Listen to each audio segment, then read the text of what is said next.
इम्तिहान लेती है। हाय जिंदगी इम्तिहान लेती है।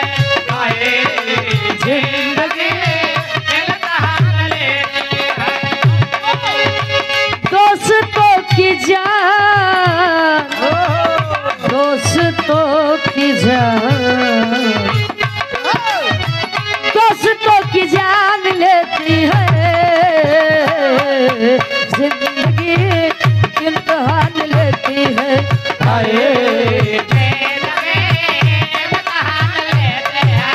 हाय जिंदगी इम्तिहान लेते हैं। हाय का बहने पैसा सब लाई के भागत है तो पैसा मोहे में डालत किया। ओके रखला रखला। ये छोटी सी बच्ची, छोटी सी परी पढ़ लिख के अपने जिला जवार के नाम रोशन करा, अपने माई बाबू के नाम रोशन करा। नहीं बिरहा गावो। अरे नहीं यार, तोरे बाबू के तोरे गांव वाले जाने, तू ऐसा काम कर कि तो के पूरा प्रदेश वाले जाने। खूब पढ़ा खूब पढ़ा। जा अब पैसा मुहिम में डाला। दिल लगी इम्तिहान लेती है।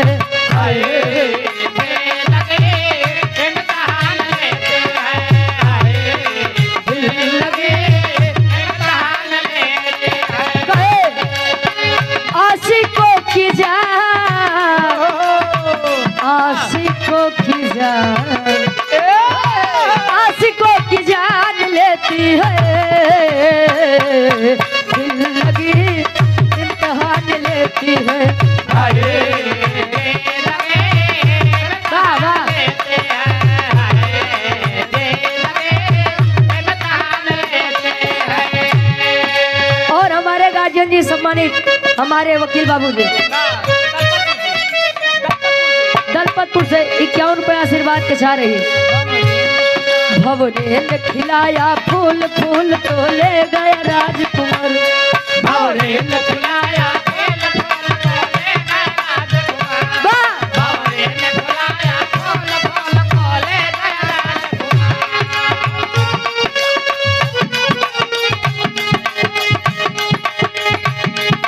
ये हिंदी गीत है।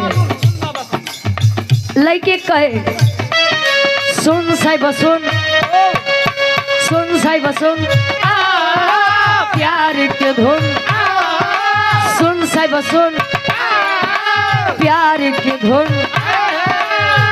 मैंने तुझे चुन लिया, तू भी मुझे चुन चुन